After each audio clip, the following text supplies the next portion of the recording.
Vivek Ramaswamy stands ready to upend the Republican primary.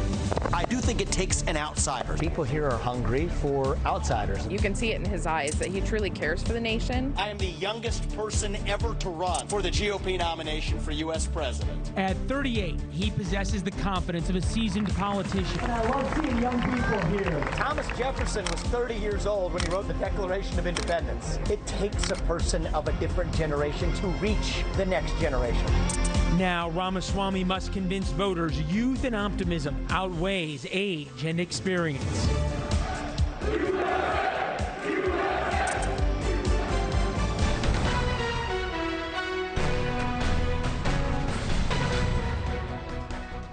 Good evening from Chicago, and welcome to the Vivek Ramaswamy Town Hall on NewsNation. I'm Leland Vittert, and tonight voters will get to ask the entrepreneur turned presidential candidate about the issues that matter most to them, rather than the hot questions of inside the Washington Beltway. In addition to you at home, we are joined by live studio audiences at St. Anselm College in New Hampshire and Grandview University in Des Moines, Iowa, along with the folks here in Chicago. The audience members have agreed to keep their reactions to a minimum so we can get to more of the questions, except for right now, when we welcome what would be the youngest party nominee in American history, Mr. Vivek Ramaswamy. Thank you. Welcome. Good to see you. Welcome back to Iowa. Good to be here, guys. Thank you. Some polls of Republican voters show Ramaswamy in third place, behind former President Donald Trump and Florida Governor Ron DeSantis. We encourage you at home to share your thoughts on social media. You can use the hashtag #VivekTownHall. Mr. Ramaswamy agreed to this evening's event without preconditions and without seeing the questions or picking the audience members. NewsNation recruited open-minded voters interested in hearing Mr. Ramaswamy's ideas. So now our first questions are actually to the audience. By a show of hands, how many of you plan to vote or caucus in the Republican primary? All right, almost everybody. Of you, how many of you have an open mind about who you will vote for? All right, roughly the same number. You got some work to do here tonight. That's right. And we start with breaking news, quite literally in the past 30 seconds. A grand jury in Georgia has indicted President Trump, the fourth indictment for him in the last 5 months. This relates, as you know, to his attempts to overturn the election in Georgia. Obviously, breaking news. We'll get to a lot more with Donald Trump in a minute, but I would just want to hear your thoughts. Well, being that it came down in the last 30 seconds, I haven't had a chance to read the indictment yet. But I do think we have to evaluate this indictment in the context of the three that preceded it in the last 4 months. One in the state of New York for unprecedented charges, novel legal theories used to charge in the documents case, in the what was it January 6th case, now moved to a different standard of crime. The reality is this. These are politicized persecutions through prosecution. And I say this as somebody who's running in some polls third, in some polls like today second. It would be a lot easier for me if Donald Trump were not in this primary. But that is not how I want to win this election. The way we do elections in the United States of America is that we, the people, you all, get to decide who governs, not the federal police state. And I do not want to see us become, Leland, some banana republic where the party in power, whoever that party is, use police force to indict its political opponents in the middle of an election on unprecedented and untested legal theories. That is wrong. And I stand not on the side of self-interest, but on the side of principle when I say that. All right. You and I know from being in Iowa, and you from the campaign trail, us from covering it, the voters are interested in a lot of things. Donald Trump is not something that they often bring up, at least as we've talked to them. So we will get more on that later and move on to some of our questions. Denise Williams from suburban Chicago. Her son, Private First Class Andrew Meary, was 21 years old when he was killed in combat in Afghanistan back in 2010. Denise, first of all, thank you for being here. And we think about your son and what he was, the sacrifice he made for our country. What is your question for Mr. Ramaswamy? Thank you for having me, and thank you for your kind words. So, Mr. Ramaswamy, given your lack of national security experience, how would you address the increasing aggressive actions towards our naval ships and pilots in the Pacific by the Chinese and the Russians? Well, thank you for that question, Denise. And the first thing I also want to say is I thank your son for his service, and I'm sorry for your loss. My hallmark as U.S. president is to make sure, I'm saying this as the parent of two sons myself, that we will not send our sons and daughters to die in wars that do not advance American interests. That is going to be a solid principle for me in leading this country. If we're going to use our military, it is going to be to defend the interests of Americans here on American soil. As it relates to the South Pacific, the question you asked about, we do have a vital interest at stake in making sure that China does not control the global semiconductor supply chain in Taiwan. We depend on that supply chain for our entire modern way of life, from those shoes in our feet to even the phones in our pockets, to these lights in this room being powered by leading-edge advanced semiconductors. So one of the things that I have said is that until we have achieved semiconductor independence, we will ensure that Taiwan is not invaded by China. We will do whatever is necessary to deter China from invading Taiwan. I will end the Ukraine war on terms that pull Russia out of its alliance with China. We will upgrade our alliance with India to make sure they're on side as well, turn Taiwan into a porcupine, and yes, move more of our naval assets, run a destroyer through the Taiwan Strait every month if that's what's necessary. But after that, our commitments will change. And if we move from strategic ambiguity to strategic clarity, then China knows it will not be in their self-interest to aggress on Taiwan until we have achieved true independence. And after that, I'm not going to send our sons and daughters to die to fight somebody else's civil war. But until then, that is a vital national security interest. And I do think it takes an outsider to be able to see it that way. All right, a couple of quick things. You said to fight someone else's civil war. That would be a major change in American policy to declare that a civil war would be the way to figure out the Taiwan issue, number one. Number two, you said to deter Chinese aggression. Does that mean that you would categorically say American forces would defend Taiwan? My message to Xi Jinping is you do not mess with the United States of America, and you do not mess with our interests. And our interests include Taiwan until we have achieved semiconductor independence. So yes, I will be very clear that we are fully prepared to actually see that through, that we will move for two Ohio-class SSGNs to the South China Sea as well as to the Pacific. We will move destroyers through the Taiwan Strait. We will enter our alliance with India. We will pull Russia out of its military alliance with China by ending the Ukraine war. This is how we deter them. But after 2028, after the end of my first term, we will be in a position to say our commitments will be different.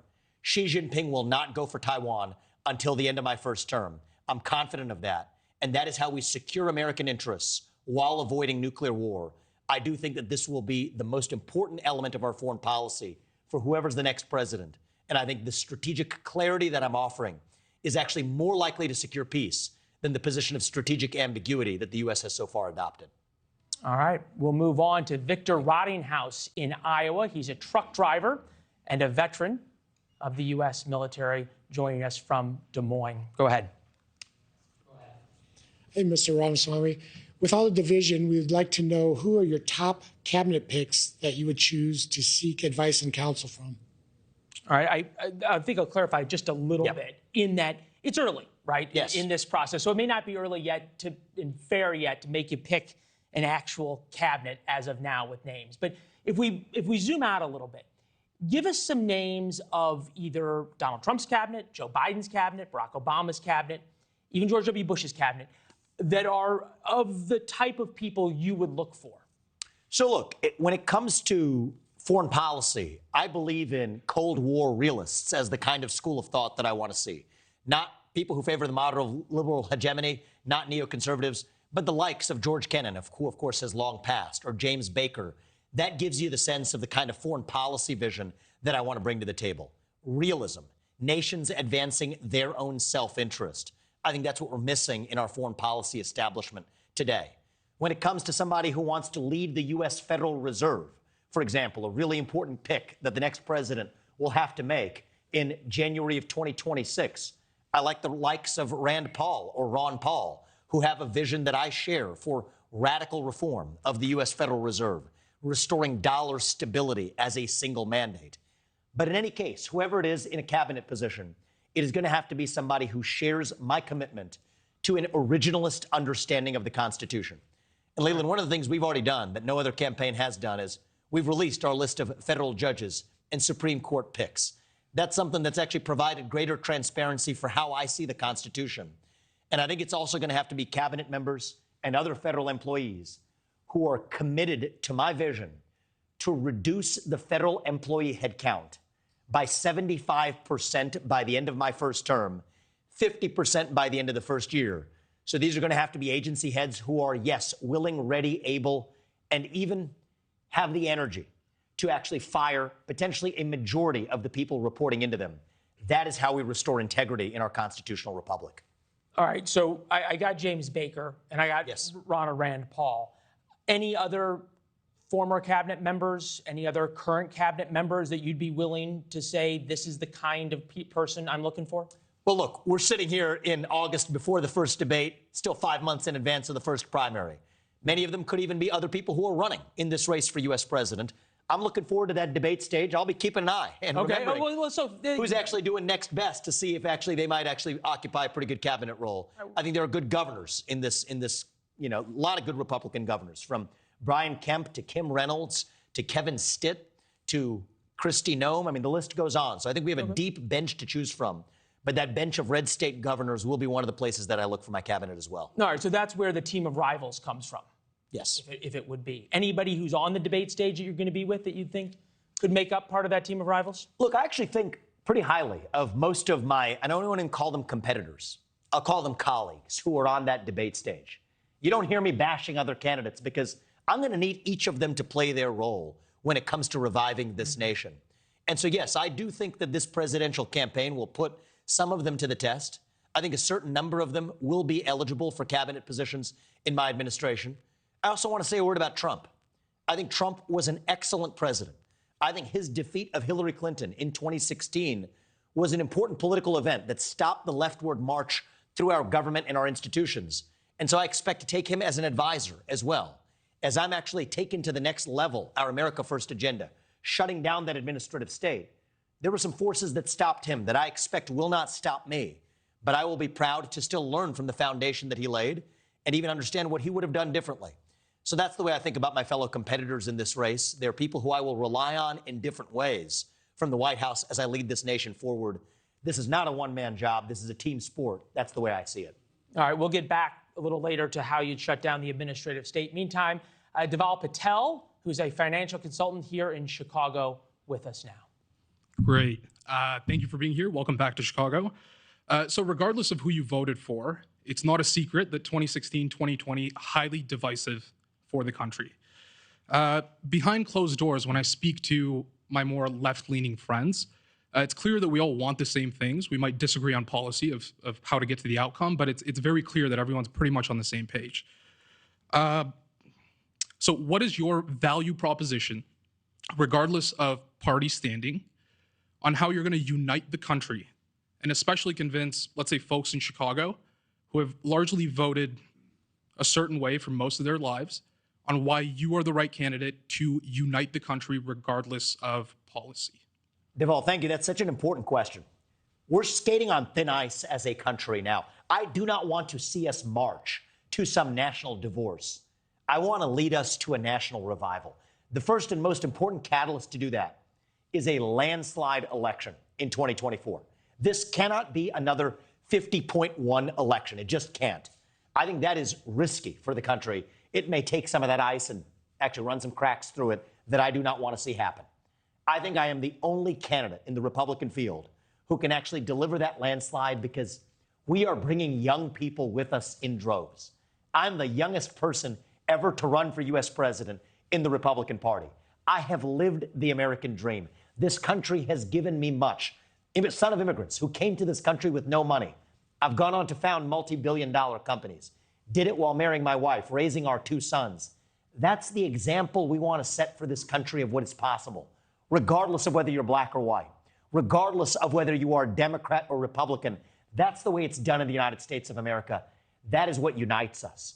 And I think the way we get to national unity, actually, from the White House isn't just through policy, because we're going to disagree on a wide range of contentious policies.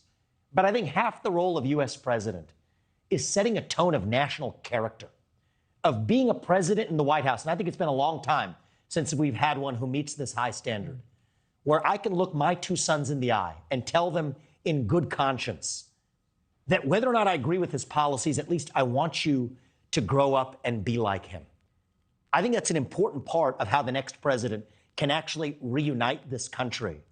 That's the standard I want you to hold me to when I'm in that position, if you all put me there. Thank you. Is that going to work for your friends, you think? We're still a year away, but I think we're on our way there. One more thing I want to add, and we could share this with your friends too, for what it's worth, is some people think, good people, even in the Republican Party, believe the way we get to national unity is through compromise. I actually see it differently. I think the way we get to national unity is by being uncompromising about the principles that actually make us American. The pursuit of excellence, meritocracy, free speech, the rule of law, self-governance over aristocracy. If we're being honest, those are extreme ideals. Those are radical ideals. But that's what makes America itself. And our strength in our country is not our diversity.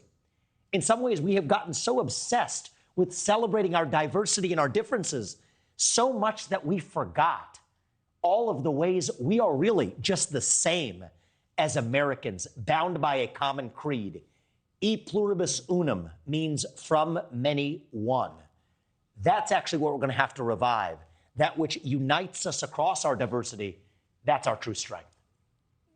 Great answer. Thank you. Thank you. You mentioned your faith, which has become an issue on the campaign trail. Yes. In fact, a Democratic congressman, prominent Democratic congressman, came to your defense when you were attacked by a bigoted MAGA pastor over your Hindu faith. We just came from Iowa. They have a history of electing and choosing in their caucuses conservative Christians, right? Pat Robertson, Mike Huckabee, Rick Santorum, the list goes on. Faith has become an issue in presidential politics, right? We've got Obama and Reverend Wright, Mitt Romney, Mormonism, John Kennedy and his Catholic faith. Is your faith fair game in this election? You know what? I'm going to be very honest. Everything is fair game to ask about in this election. We have to build trust with the public. And so the way I'm running this campaign is nothing's off limits. I'm asking you to put me in the seat of leading this country forward. My job in this election is for you to know, the voters to know who I am and what I stand for. If the voters want what I'm putting up, and I'll be their next president. And if not, I will put my head on my pillow at night knowing that at least I did my part. So am I religious? Yes, I am. I'm Hindu. I'm not Christian. And we are a nation founded on Judeo-Christian values. But here's what I can say with confidence. I share those same values in common. I believe I live by those values more so than many self-proclaimed Christian politicians. And I think that I stand for religious liberty with such ardence that in many ways I'm going to be a better protector of religious liberties than many of the Christian right politicians, or else we wouldn't see the assault on religious liberties that we see today. And the best part is, nobody is going to accuse me of being a Christian nationalist as I do it. And so a big part of my job is to make concepts like faith and family and patriotism cool again for the next generation. I'm a member of a different generation. I want to use that to our advantage to pass on those ideals to the next generation. That's an opportunity. And yes, it might take somebody who's just a little bit different to revive that which we lack. And the real divide in this country, as I see it, even on the front of religion, is not between those who are members of different traditional religions, from Judaism to Christianity to Hinduism to otherwise. It is actually between those who have adopted traditional religion and those who pledge allegiance to a new religion of secularism. wokeism, transgenderism, climatism, COVIDism. These are new secular religions that have become a substitute for traditional religion. And I think the most dangerous religions of all, Leland, are those where the practitioners refuse to admit that they're actually part of a religion. That's not a religion, that's a cult. That's how you get to a modern climate movement or a modern woke movement that does not make sense on its own terms. And so, yes, I will always tell you who I am. I'll never pretend to be something that I'm not. But I think that honesty is something that voters, including voters in Iowa, will reward. And I am going to say that, yes, are there going to be some people who make some fringe comments? Do those comments from that one MAGA pastor, as was the self-described descriptor, representative of the Christian right? The answer is, in my book, no, it is not. Okay, I went to a church in Iowa this last Sunday, and I went to one the past Sunday, too. I went to Catholic schools. I probably read the Bible more closely than many Christians that I know. And I can tell you deeply that we share that same value set. And for a guy who's not running for pastor-in-chief, but commander-in-chief, that's really what matters. All right. We're going to get to values here in a minute. When we come back, the drastic measures Mr. Ramaswamy proposes in the battle over values between parents and school districts. And we'll get some questions from our audiences in the first two states to decide the Republican primary.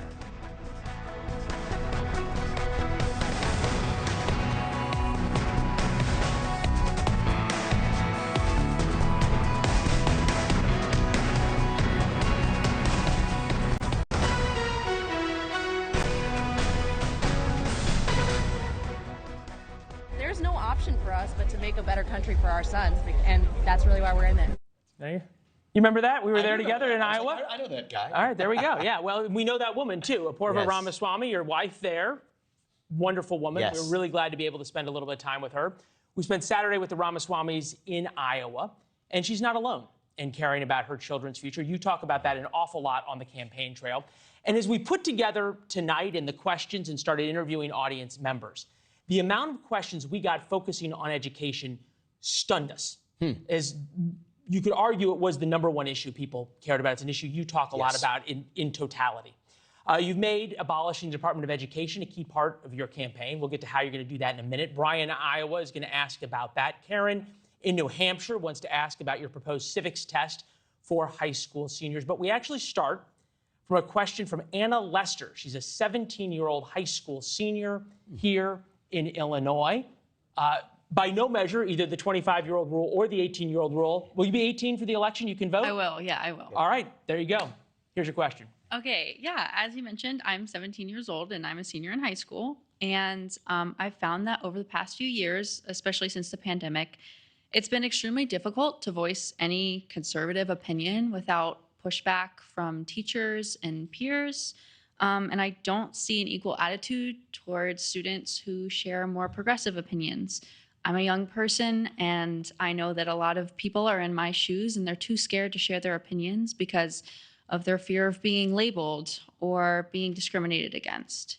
And my question is, how would you plan to implement policies that protect and encourage free speech among young people like myself? Well, it's a great question. And first of all, I'm so grateful as a young person that you are here and as engaged as you are.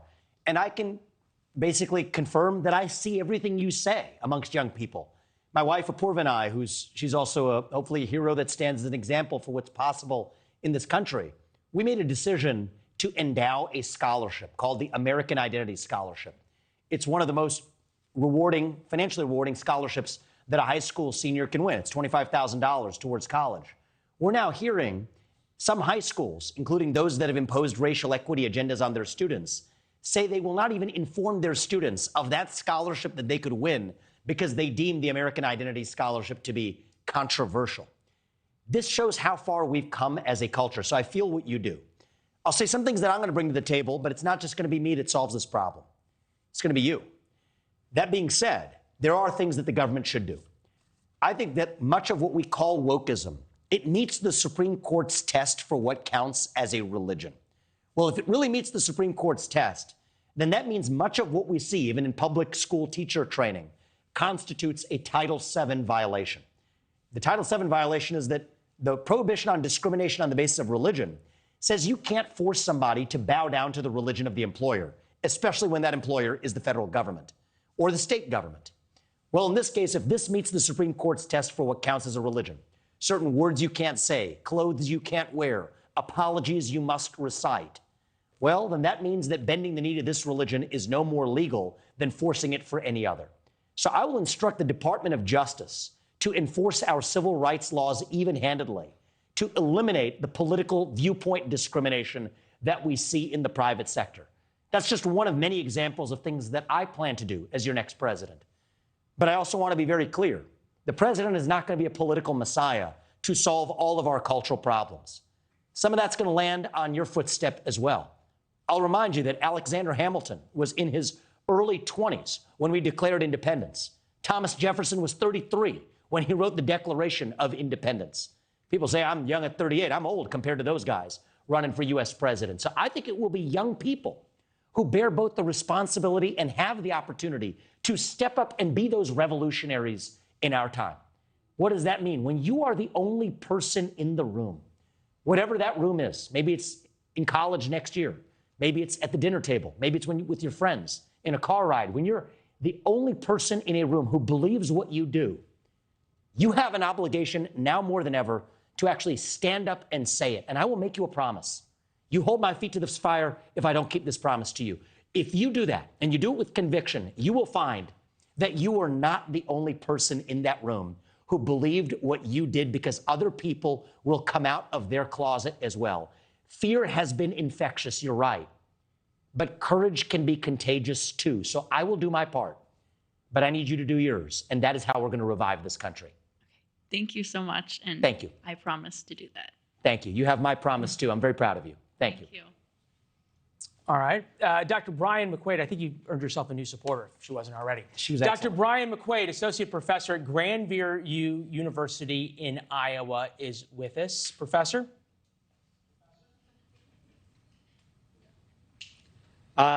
America has long been a global leader in higher education. You know, we produce some of the greatest scientists, doctors, lawyers, scientists for generations. Today, higher education is in crisis. The public is questioning the value of higher education. We're talking a lot about student loans and student loan debt. Your campaign has really been about revival and about doing things differently. What will your higher education policy be to do things differently and to restore American leadership in higher education for the next generation, for our kids, so that they have a hope of education in the future? Great question. Thank you. I think that this goes back to the question of what is the American dream? To me, the American dream is a system of meritocracy where anybody, whoever you are, regardless of your skin color or where your parents came from, you can achieve the maximum of your God-given potential. Whatever that potential is, in a diverse area it may be, nobody's going to stop you on that way. So for me, that American dream ran through four-year college education. But for other students, it may run through a one-year vocational program to be a welder or a mechanic or a carpenter or a builder. The problem today is we have a U.S. Department of Education and a federal government that artificially distorts the choices that students make by subsidizing four-year college degrees and saddling students with debt, while many of those students would have been better off going to a one-year vocational program instead. That same federal Department of Education is also wasting dollars that could be actually in the hands of parents to deliver their children better K-12 education. So in a nutshell, here's what I'm going to do as president. I will shut down the U.S. Department of Education. I will use that $80 billion and put it in the hands of parents across this country to send their kids to the best possible K-12 schools that they can. I'll go further and make sure that we do this on terms that require localities to eliminate teachers' unions so that public schools can actually go once again compete with private schools and charter schools. If you're going to teach it in the classroom, you better put it online. If you don't want to put it online, you probably shouldn't be teaching it in the classroom, and revive civic education in this country. That puts students in a better position when they then graduate from 12th grade to make that best choice for themselves. And for those who do choose four-year college education, it is a fact that costs have skyrocketed and ballooned out of control. It is inexcusable, and it is in direct correlation to hiring people in the managerial class, not even professors, associate deans of diversity or God knows what. In the Michigan system, 10 times proliferation of that cancer compared to either professors or students. That is wrong. And the way we actually cut cost is to first cut the bureaucracy, both in the federal government and even in those public universities that have hired the bureaucratic rot as well. So there's a lot more to say. It's a great question, but that at least gives you a taste of how I'll turn education back to being about the achievement of students rather than about employment opportunities for members of the bureaucratic class. I think we can all reasonably agree there's a lot of different policy proposals wrapped up in that answer. Eliminating the Department of Education is something you've talked a lot about. Two ways to do that. Ronald Reagan promised to do it as well after Jimmy Carter started it. You can go through Congress, which I think we could probably reasonably agree Congress is not going to sign on to eliminating the Department of Education, which puts you in a different group. It puts you in the same group as Bush, Obama, Biden, Trump, all people who promised to do things on day one, do it by executive fiat. They are challenged in the courts or by Congress. Doesn't these plans, of which you have a lot, by executive fiat, just make you another one of these presidential candidates who wants to do things by executive order? It's a good question, but I think that there's a fundamental difference between a chief executive who wants to reduce regulations set forth by the executive branch, reduce managerial cancer in the executive bureaucracy, versus those who wish to create something they were never authorized to actually create. Very big difference. And so my view is that Article 2 of the Constitution says there is one chief executive of the executive branch. I know this as an outsider. I'm not a politician. I think that's actually an asset in this race and in leading this country. I know that if somebody works for you and you can't fire them, that means they don't work for you. It means you work for them because you're responsible for what they do without having any authority to actually change it. And I refuse to be that puppet sitting in the White House. So, Leland, I will say this. I don't like to boast, but this is just a fact. I think I have the single greatest understanding of how to actually shut down the administrative bureaucratic deep state on legal grounds. I'll give you one example. What stopped Trump from doing it, for example, was they said there are civil service protections that stop you from firing people, for example, at the Department of Education. Well, read the law. Turns out that only applies to individual firings. It does not apply to mass layoffs. Mass layoffs are absolutely what I am bringing to the D.C. bureaucracy. Will I be sued over it? Yes, I will. That means we go to the Supreme Court, which I've studied. We win 6-3 in the current Supreme Court, and that's how we drive real change, because now it's in judicial precedent, and the next president who comes after me won't have his hands tied in the same way. And so that's how I intend to do this, grounded in principle, grounded in the law, and actually deliver for the people of this country. All right, so let's assume for a moment that you can indeed do that. And I think reasonable people could agree that there's some questions, and there's legal scholars on the other side of this, and that'll be debated by the Supreme Court. What if Joe Biden decided to do exactly the same thing with ICE? Would you be okay with that? If Joe Biden wanted to shut down agencies in the federal government and had a constitutional basis for doing it as I do, for example, the Presidential Reorganization Act of 1977 says the president can shut down an agency if it stimulates the economy or if it eliminates redundancies in the federal government. That's the one I'll use to shut down the FBI, by the way. I would absolutely support his decision. So he says it's going to use your first one, that it's going to help the economy. He says we need more immigrants, not less, because we need more workers, not less.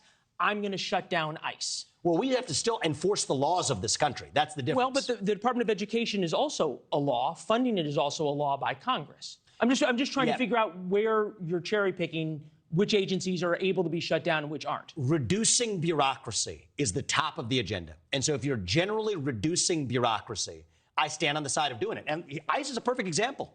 ICE isn't doing their job. We have 10 to 14,000 illegal migrants illegally crossing the southern border daily. That is the Swiss cheese of a southern border where fentanyl is flowing across this border in a one-way opium war that we fail to recognize that we're in. Human trafficking, child trafficking. Why? Because you have a bunch of bureaucrats who we never elected. And this is the big joke of our system.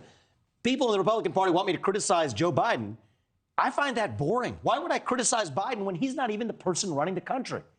The people who we elect to run the government are not the ones who actually run the government. And you know what? I would rather have a Democrat president who I disagreed with Still, if he was the duly elected president, at least be the one who actually wielded the executive power of this country rather than to actually be a puppet wielding the executive power of the administrative state, which is exactly how it works today. And this is what I tell the rest of the Republican Party.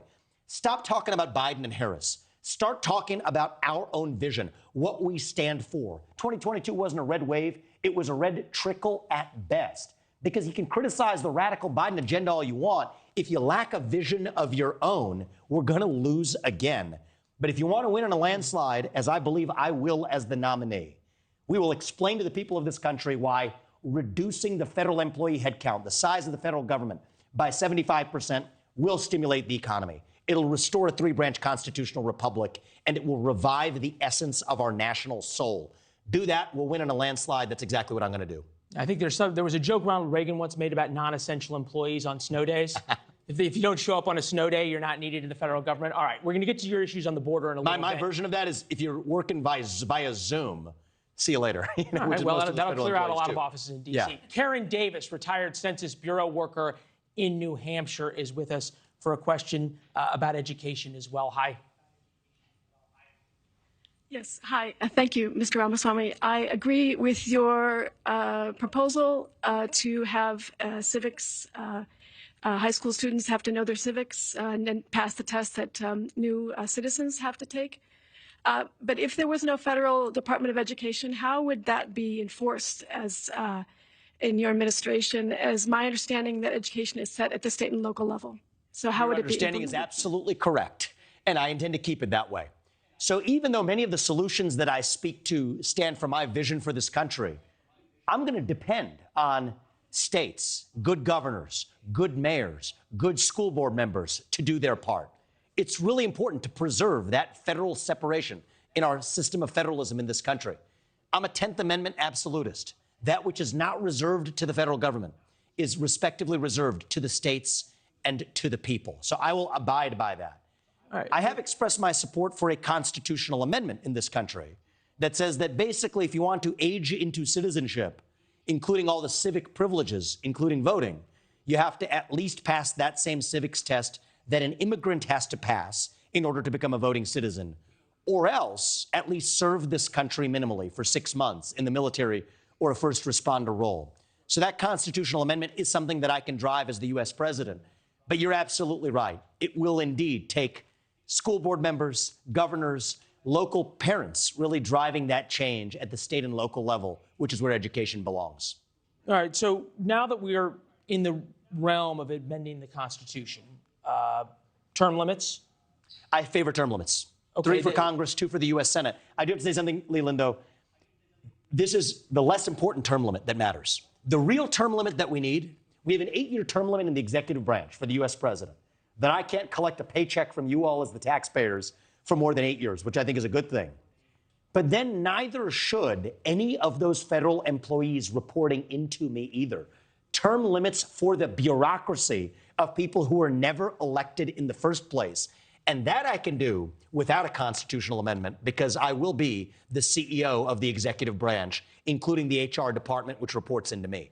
That's change we can drive starting in year 1. You have suggested, as part of your constitutional amendment vis-a-vis voting rights, that if someone doesn't pass this civics test, it would require them to serve for 6 months in the military or in a first responder role. If they want to vote.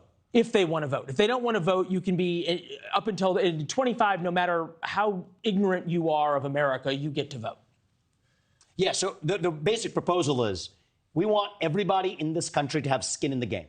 That's what our founding fathers envisioned. Back then, it was land ownership. That's not right for our era. Skin in the game now means you know something about the country. Not something that I'm making up. It's the things that we already require. Immigrants, people like my mother or countless immigrants, potentially even in this room, to have known before you became voting citizens of this country. I think it's very reasonable. Tests aren't for everyone. Service can be a good way to avoid that, too. But that's the kind of civic revival we're going to need. Did this policy poll well on day 1? No, it did not. But I still, over the wishes of my campaign advisors and otherwise, said, no, this is important. And I believe as Reagan did, right? What did Reagan do when his vision for this country didn't poll well? He said, well, I haven't done a good enough job of persuading the people of this country. That's the kind of spirit we need, because we live in a moment where national pride is on the decline. Less than 16% of Gen Z says they're proud to be American. 60% of young Americans, I'm not making this up, 60%, according to the Reboot Foundation in a recent survey, 60% said they would sooner give up their right to vote than to give up their access to TikTok. Okay, this is a national crisis. We're not going to find our way out of it automatically. And there's an old saying that goes, if you care about somebody, you tell them the truth. If you care about yourself, you tell them what they want to hear. Well, I care about the people of this country. That is why I will tell them the truth. I believe that will be the successful political strategy, but either way, that's the way we're running this campaign. All right. Speaking of the truth, this has been a thorny issue for Republicans, the issue of abortion. I know you have some strong thoughts on it. Keith Brin from the Chicago suburbs, he's an attorney as well, to ask about abortion. Thank you for taking my question. Republicans have not fared well in elections since the Dobbs decision came out. How will you convince independent voters to vote for you on questions of abortion without alienating the pro-life Republican base? Well, look, I think I can start with the latter part of that because that's the easier part. I am part of the pro-life Republican base. I am unapologetically pro-life. I picked it up during my years at St. X High School in Cincinnati, and I've remained persuaded of it ever since. The good news is I actually think most Americans share pro-life instincts, and I can prove that to you.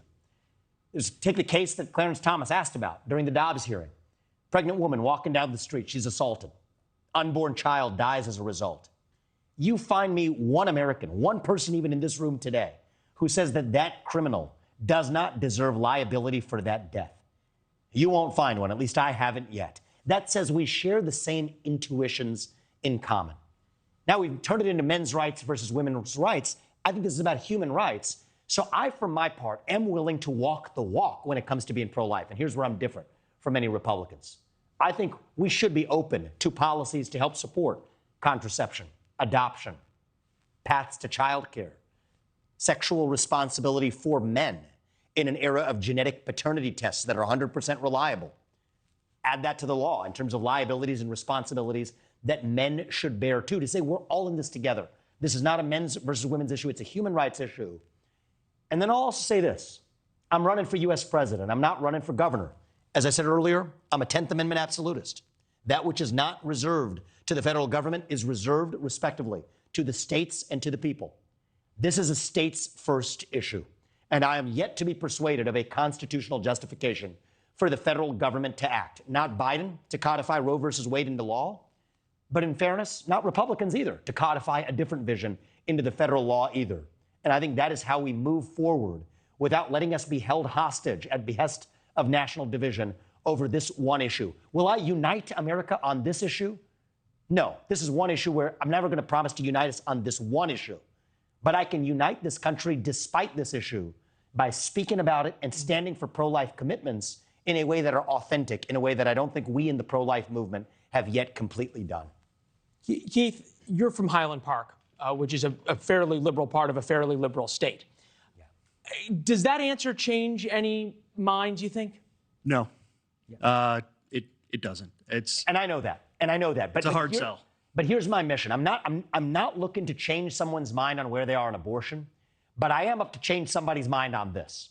We can still be one nation, even as we deeply disagree on our most firmly held convictions. And if somebody tells me, then we can't, well, then I'm going to persuade those people and bring them along. And so nothing in my response was in the 60 seconds that we had designed to convince someone to change their mind on the abortion issue. But what I stand for firmly as the next president of the United States is that we will not let this issue or any one issue divide us to a national breaking point. And that does take talking about and leading on this issue in a way that's a little bit different than traditional Republicans have. All right, so you're laying this out almost as a messaging problem for Republicans, I think right? it's a policy issue, too, though. Okay, I think sexual responsibility for men, that's policy. Okay, pro-adoption, that's policy. That is policy. Yep. But since Dobbs, okay, yep. At the state level that you pointed out, pro-life ballot initiatives have lost overwhelmingly. Mm-hmm. None of the pro-life issues have won. In your home state of Ohio, last week, in an off-year special election, essentially, with a ballot initiative, the pro-life issue lost 57-43. Yes. All right. What is the problem then for Republicans on this? If you were saying that you can convince Republicans that you're right, and at all, and swing voters that you're right. Why does this issue keep being a ball and chain around Republicans? Look, my view is this issue was properly settled when Dobbs overturned Roe. That is the correct constitutional decision. This is now an issue left to the states. I went to Iowa for when they signed their 6-week legislation into law. I made it a point to be there because that was a victory for federalism. People were elected by wider and wider margins to the state legislature saying exactly what they were going to do, and then they did it. And in certain other states, other measures have been defeated. That is federalism. That is what our founding fathers envisioned. And so am I disappointed in that outcome in Ohio? Of course I am, as a citizen. But as somebody who is looking to lead this country as U.S. president, I will have to admit that that is the way federalism works. That is how the way diversity amongst states works. So I just want to button this up. Absolutely no federal involvement in abortion policy, including the Hyde Amendment. That's correct. I think that the federal Repeal government. the Hyde Amendment. Now, I'm going to say one thing about this. In terms of signing a federal ban, here's what I will say though: federal funding for Planned Parenthood, forget about it. Forget about it. I mean, this is use of taxpayer dollars to come down on one side of a politically contentious issue where there is no, for example, constitutional basis for the federal government to be allocating those funds. So I will have pro-life policies that I implement as U.S. president, but it will be from the context of what the federal government is actually constitutionally authorized to do, like cutting funding for Planned Parenthood, which it had no business funding in the first place. But that is different than either codifying Roe v. Wade or signing a federal abortion ban. And I think you understand the difference. No, huge difference in every way. All right. Thank you very much. When we come back, Donald Trump, Hunter Biden, and the law. Plus, can the President of the United States really order the military to seal the southern border? To the border and immigration when we come back. Yes.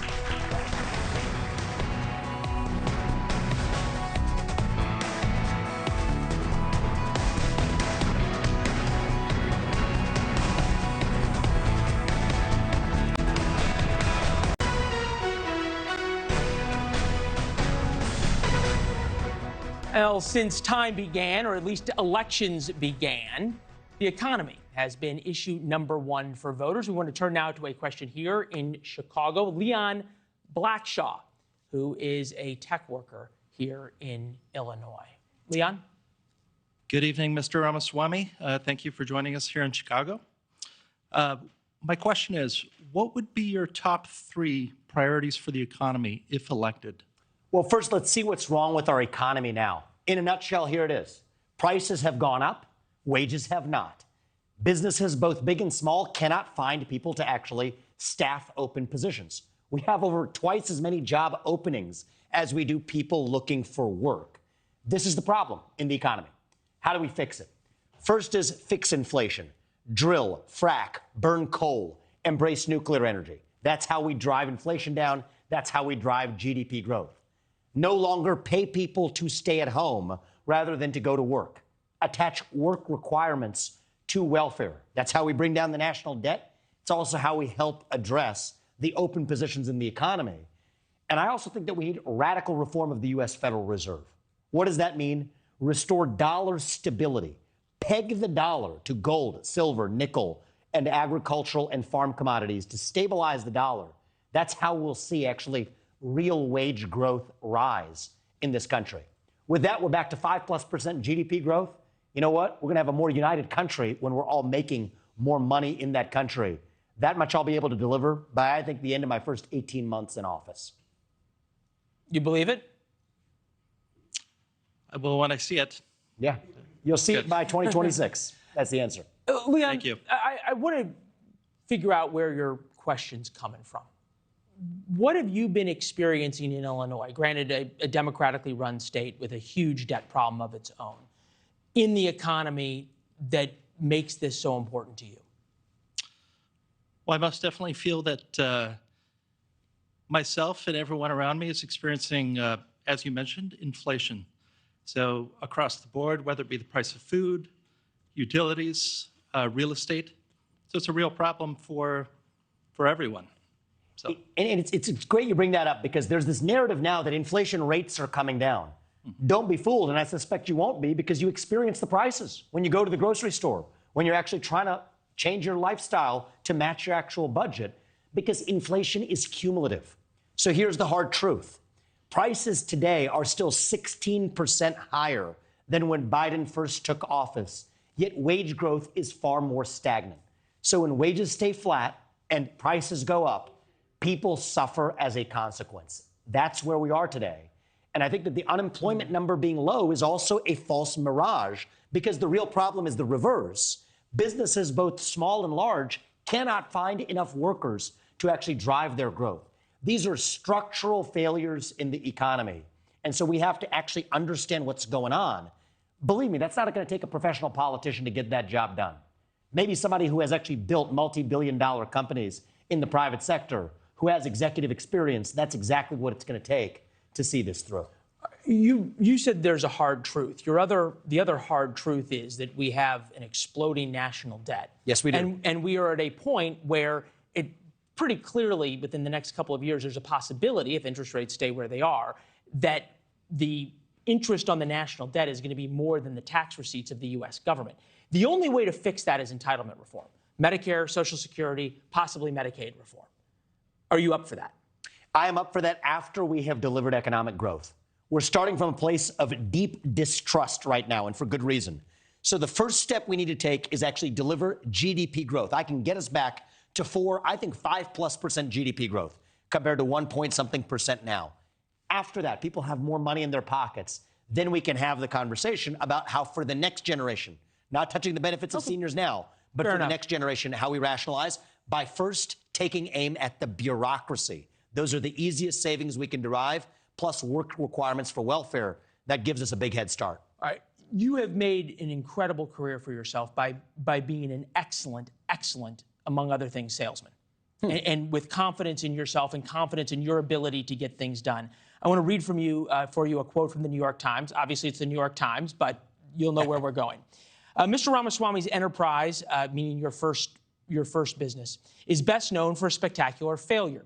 As a 29-year-old with a bold idea and Ivy League connections, he engineered what was at the time the largest initial public offering in the biotechnology industry's history, only to see the Alzheimer's drug at the center fail 2 years later and the company's value tank. But Mr. Ramaswamy, now 37, made a fortune anyway. Yeah, I can address that. I know you can, but let me just ... You sold investors on the Alzheimer's drug, and you're selling people here that you can achieve 5% GDP growth. What did you learn from past failures that make your current promises more believable? Well, it's a great question. And believe me, I think that failure is part of what makes every entrepreneur stronger. 99.7% of drugs ever tested for Alzheimer's disease have failed by big pharma and small. My drug for Alzheimer's was not an exception on that. However, here's how I did achieve my success. That built the foundation for developing 5 FDA-approved medicines, one in life-saving therapy in kids, another for prostate cancer, for endometriosis, uterine fibroids, psoriasis, and all in my 7 years as a biotech CEO.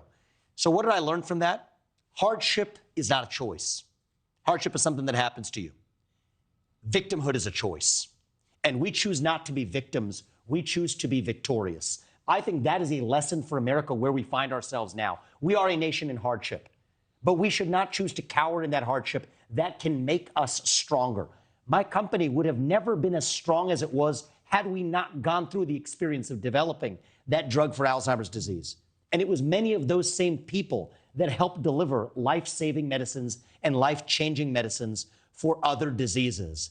That is actually what this American story is all about. And you know what? Capitalism, it is the best system known to man to lift people up from poverty. My father was facing layoffs under Jack Welch's tenure at GE, had to go to law school at night to help us make the ends meet at home. Here I am, a single generation later, building multi-billion-dollar companies by developing life-saving medicines, and by the way, building a separate successful asset management firm. That's the American dream that I want to show every kid in this country is possible. That's also, by the way, how we'll get back to 5+% GDP growth. Your dad going to night school for law school had a big impression on you, didn't it? It did, actually. It showed me that, you know what? You don't complain about the hardships that you face. You find ways to deal with it. My mom, on certain nights, would take my brother and I to go play the piano in the nursing homes where she was treating patients with Alzheimer's disease. She was a geriatric psychiatrist. That had an influence on me. In fact, if there's something I do when I leave the presidency in 2033, I'll be 48 years old, something like this. Well, you know what? One of the things I still want to come back to doing, if it's nobody else has figured out in the meantime, is see if we can't deliver a treatment, dare I say, a cure for Alzheimer's disease. That is what we do as Americans. We are the pioneers. We are the explorers. Nobody stops us from realizing our maximal potential, the greatest positive impact we can have. For me, it's just that the next step, that has to be through reviving the national soul. All right. That comes through the presidency. Speaking of hardship, few people in America, I mean, obviously we were dealing with what's going on in Hawaii right now with the wildfires, 100 dead, possibly more. It's getting an enormous amount of national media attention. Something that did not necessarily get a lot of national media attention, aside from here on NewsNation, is the disaster in East Palestine, Ohio, your home state. Hillary Flint lives near the disaster site where the train derailed and spilled millions of gallons of toxic chemicals and is with us in studio tonight. Thank you. So over 6 months ago, a train derailed less than 5 miles from my house in Eden Valley, Pennsylvania. I then self-evacuated about 20 miles into Beaver County, and that same evening, the Shell Plastics plant flared and exposed me, a cancer survivor, to even more carcinogens. Now those same companies that have poisoned myself, my community, my home, are in charge of taking care of us. They're in charge of the health and safety of thousands of people within Pennsylvania and Ohio.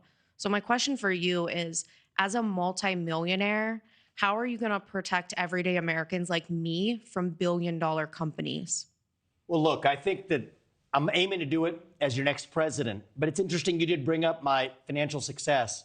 When that happened in East Palestine, I didn't know what to do. I wish people say, do you want to go there and visit? What am I going to do by showing up? That's not going to change anything. Actually, I don't think I've talked about this publicly before, but my family made a $100,000 donation to the recovery efforts just because that was the least we could do for our own home state. And yet we still felt like we were struggling against the backdrop of a failing infrastructure. We have a failed Secretary of Transportation, Pete Buttigieg, who will wax eloquent about climate change without even taking the time to visit or even acknowledge the actual catastrophe until it cost him political points.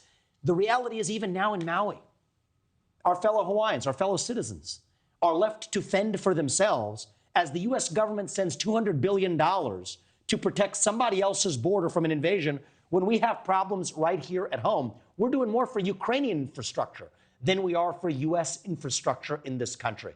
So a big part of what I've said is we're going to put the interests of Americans first. We're not going to build infrastructure in Ukraine. We're not going to pay the deep state in Ukraine. Our own taxpayer dollars are going to pay them. Let's actually rebuild the infrastructure in this country with those same dollars, not with tax increases, but with better uses of the dollars that we're using to nation build somewhere else. We talk a lot about nation building. We have a nation to rebuild right here back at home. That's what I stand for. And by the way, as it relates to those railroad companies and otherwise, end the crony capitalism and corruption. Many of them are waxing eloquent about ESG and climate change. How about just taking care of the communities that you're actually running through? And when you've taken care of central Ohio and western Pennsylvania, then talk to me about what you're doing for global climate change in the Eastern Hemisphere. Until then, take care of your job here at home to the communities that you're affecting. All right.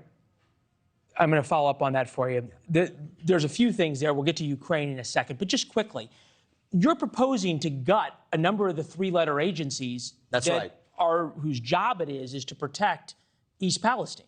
You know what I'm proposing? I'm proposing to gut them precisely because they haven't been protecting places like East Palestine. Fair enough. These bureaucracies have failed repeatedly.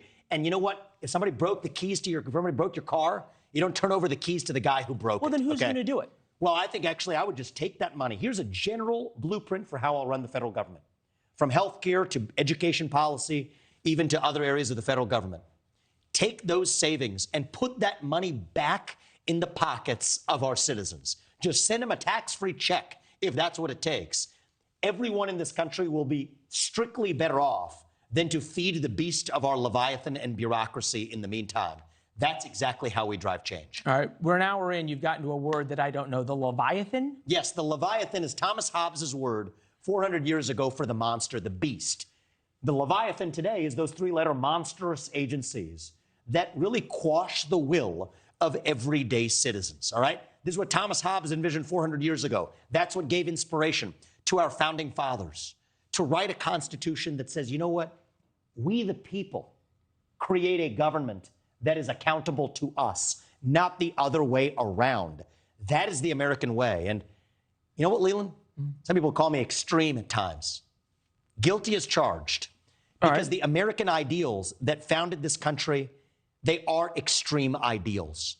No, for most of human history, it was done the other way. The most radical idea that's ever been tried. Exactly. So let's embrace that radicalism and shut down those government agencies. One part of America that has also been radical is our willingness to help our allies abroad. World War I, World War II, we were attacked, but then we went to war as well.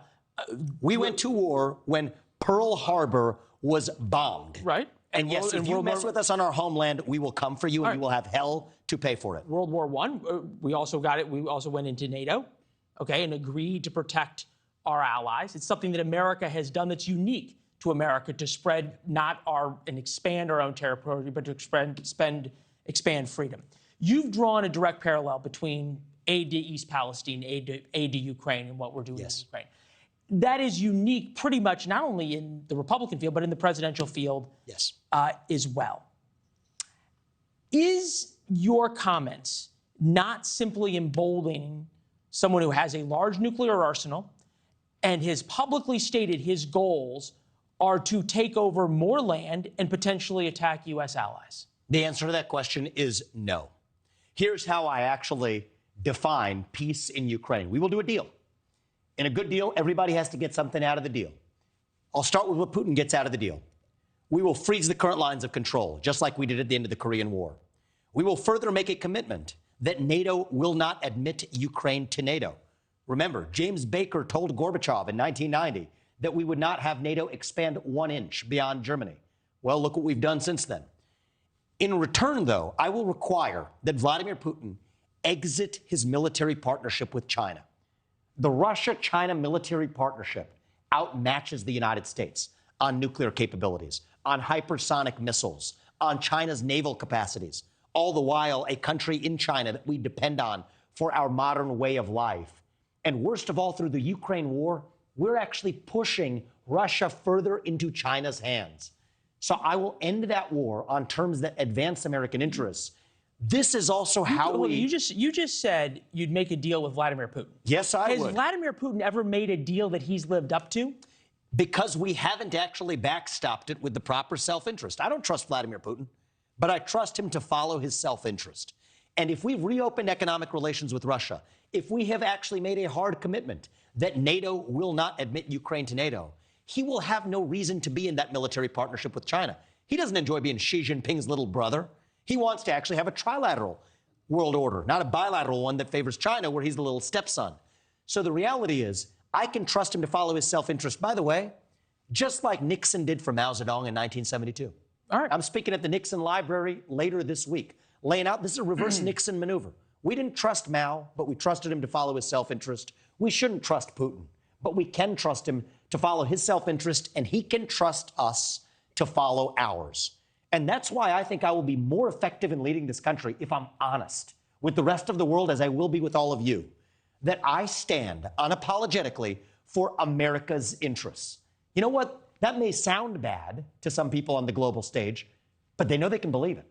They know it's honest. That's exactly how you can make deals if you're doing it based on honest terms. You have certainly shown an ability to speak your mind during the campaign and be clear and be bold. Some of your other bold suggestions are about the border. Corey Howard has been impacted by the southern border crisis that is 1,200 miles away from where we are here in Chicago. I would say probably a couple of years ago, Corey, you never thought you'd be talking about the border as something coming here to you. No, I didn't, sir. Good evening, Vivek Ramaswamy. I live in the Woodlawn neighborhood in Chicago, where an elementary school closed by the city years ago is now being used to house migrants. The community has experienced migrants' assaults, vandalism of personal property, and the police seem unwilling to deal with this concern. You have commented to use the U.S. military on the border to curb this. How will you respond if Congress is opposed to this course of action? Which high school or which school? Wadsworth Elementary. Wadsworth, okay. So I visited South Shore High School, also here in Chicago. The same thing's happening over there. By the way, I went to the south side of Chicago, just a couple of months ago.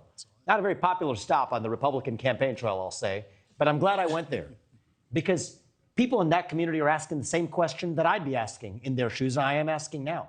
Why are illegal migrants who break the law to come here being housed at a high school at the cost of $7,000 per migrant per month when we're not doing very much for that community right here at home?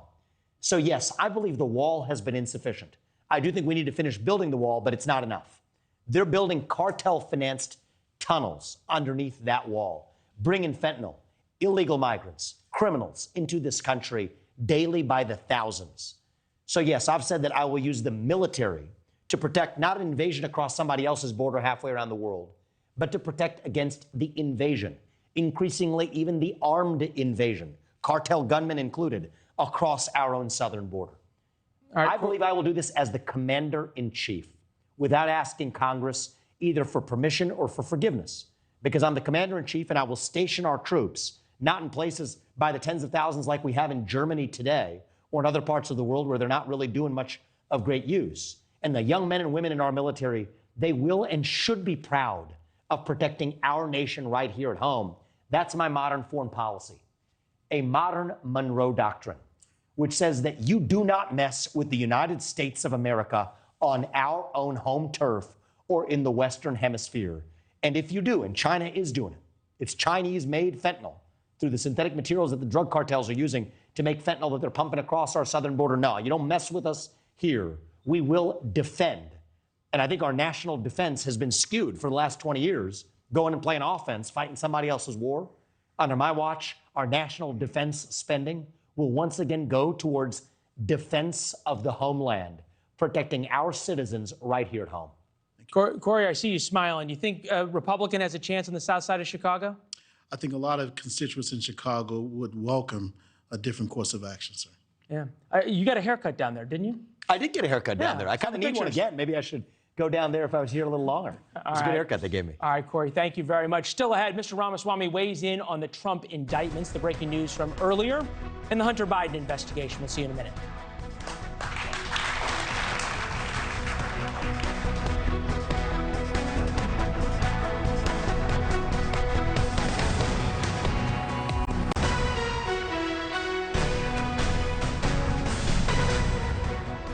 Welcome back. We told you earlier, a grand jury has indicted President Trump for the grand jury did not vote against any of the Trump indictment presented tonight by the Fulton County grand jury.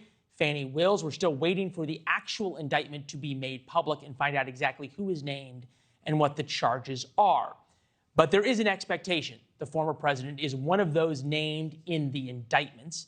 Mr. Ramaswamy, as president, you will have some tough choices to make, which brings us to our next question from Carolyn Morell, retired office manager in New Hampshire. And she has a question about the previous federal indictments against the former president. Good evening. You said as president, if Trump was convicted, that you would pardon him. In doing so, how would you expect to work with Congress that is so divided already? Look, I think that we have a major task ahead of us in reuniting this country, and I thank you for highlighting that major issue. One of the main reasons why I think it's really important to me that we actually do pardon Donald Trump, who is an opponent of mine in this election. I think I'm going out of my way to say it precisely because he is an opponent. We have to stand on the side of principle. We have to move forward as a country. I think if we remain a nation where whoever's in power is using police force against its political rivals, that's a dangerous downward slide for a nation. And I think that Congress, that's probably going to be one of the last places we see national unity. But I think where we're going to see national unity first is bubble up from we the people. I would venture to say, I've been to Manchester, New Hampshire many times. I love visiting you guys in the Granite State. If you think about your neighbors or your colleagues or your classmates, I think most of them believe in the same values that this nation was founded on. Free speech, self-governance, meritocracy. I think you believe that most of them do too. But you can't be sure anymore because we don't feel free to talk about it. So once we're able to start talking openly, we will realize that this country is far more united than the media or social media will have us believe.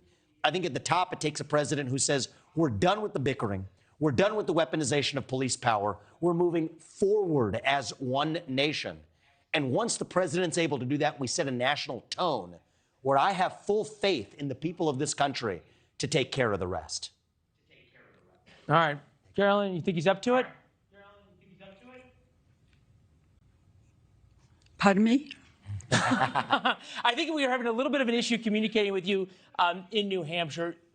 Let's sort of unpack what this would involve of pardoning Donald Trump. Obviously, the Georgia stuff is outside the realm of what a president could do. But you've been all over the map, really, about Donald Trump. And I know in the past, you sort of blew I don't think so, actually. Okay, well, we'll see.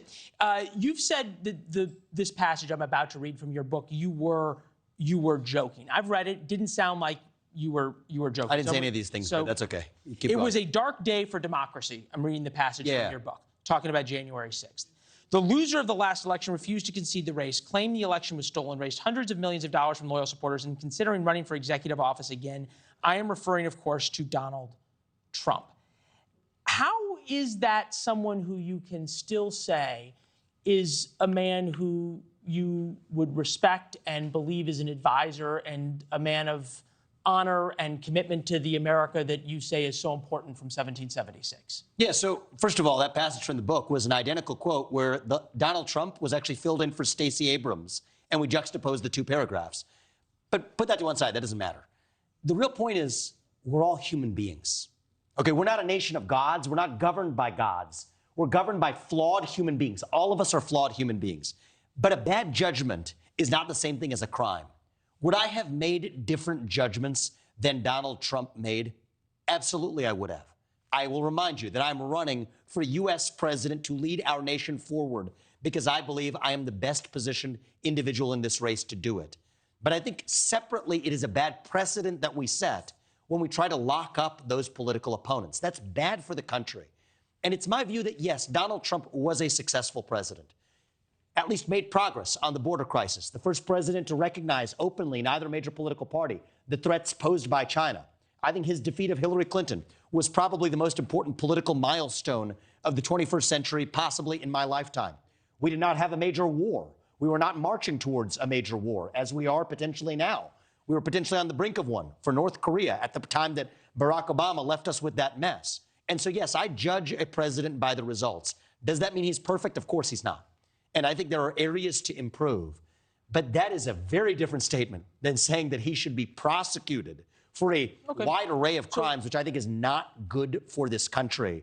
And so, yes, I stand on the side of principle. All right, so political prosecution's not good for the country. Day one, you're going to pardon Donald Trump. I will. Okay. Reasonable people could probably agree that if Hunter Biden was Hunter Smith, he would not be being charged with these two tax charges and certainly not being charged on the gun charge, and certainly wouldn't have a special prosecutor looking into him. I'm going to just stop you right there on this one point. I don't think that that's what reasonable people would say. I think reasonable people would say that this guy who's underqualified even to hold a job at a local fast food chain is somehow earning millions of dollars sitting on the board of a Ukrainian energy company with no expertise in the energy sector and using him trading on his father's name to enrich his family, the same country that is now getting $200 billion of taxpayer aid when that same father's president. So I think that's what reasonable people would say. If we are to bring all true, and I would agree with that, if we are to bring America together, on day one, if you're going to pardon Donald Trump and principle is more important and bringing America together is more important, why wouldn't you also pardon Hunter Biden? Well, here's my view on this, and I've been very clear on this. There can be no reconciliation without truth. That Hunter Biden laptop story, with a lot of those bribes, was censored systematically on the eve of the 2020 election. That is wrong. That is a stain on our national history. Now we have a U.S. president that is inexplicably providing hundreds of billions of dollars to our money to the very nation whose state-affiliated company bribed that president's family member, his own son. So we have to get to the bottom of it. I support that.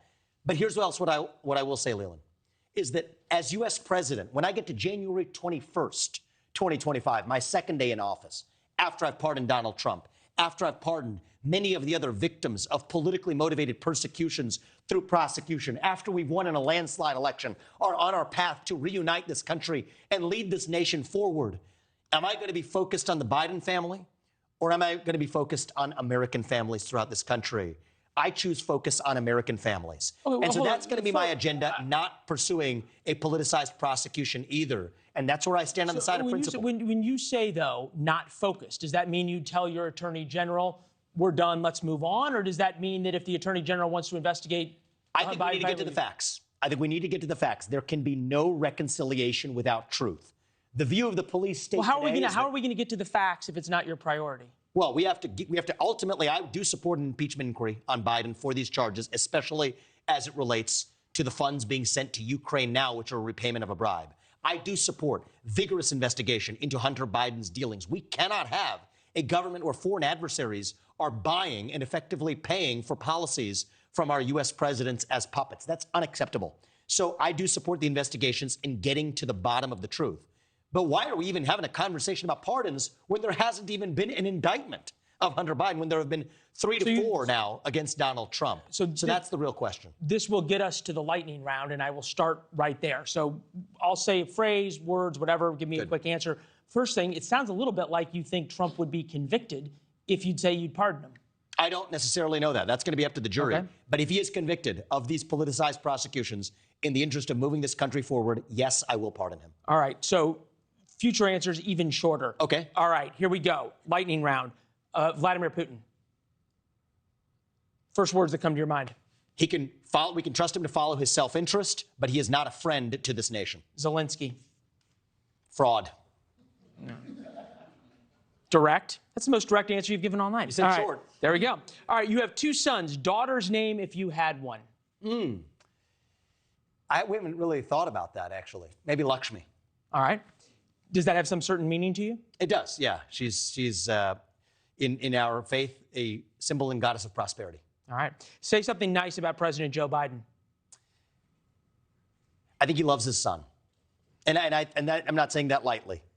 I think he's a father who loves his son. And that small element of a deeply flawed man, I can still respect that. All right. Do you think he is at least trying hard or just trying for himself? I think he is barely capable in making decisions as a human being at his age. It's a form of elder abuse, what they're really putting him through. It's really the managerial class pulling the strings of their puppet. Joe Biden's just a puppet. All right. Giorgia Meloni, Prime Minister of Italy. Strong, good, like her, met her. Gave her a copy of Woke Inc. I hope she read it. Did you hear back from her after you gave it to her? I can't remember, actually. Both of us have been kind of busy. But I support a leader who stands for the national identity of her nation. What we're missing in this country is a national leader who stands for the identity of our nation. That's what I'm bringing to the table.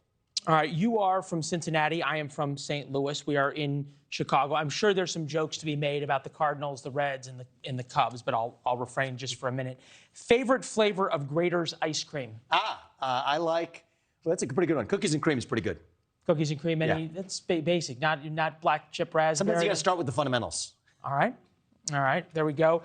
What is more likely, Bengals going back to the Super Bowl or the Reds to win the World Series? I like the Bengals going back to the Super Bowl.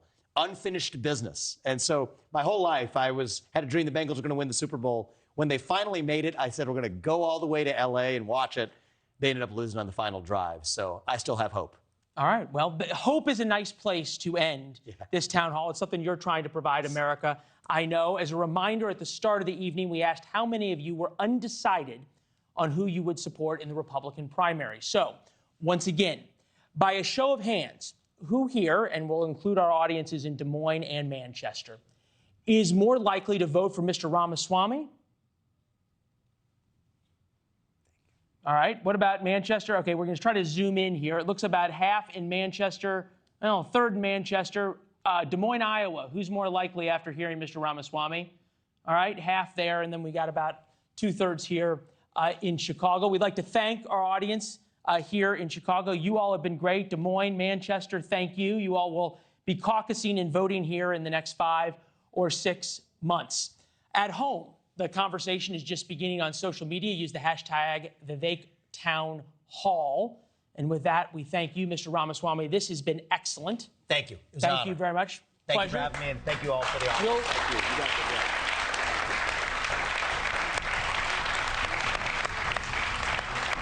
We'll see you out on the campaign trail. Thank you. Thank you very much. My friend Chris Cuomo is standing by to critique both of us, I think. That's what the post game is for. Hopefully more of you. We'll... I'm just kidding. I'm just kidding. I'm just kidding. There's a lot to critique. We'll turn it over to him. Have a great night. Thank you. Thank you. Hey, thank you for watching. Please go to newsnationnow.com, newsnationnow.com, and you can find News Nation on your television provider. And don't forget to click the red subscribe button down below. Then you will get more of News Nation's fact-driven coverage.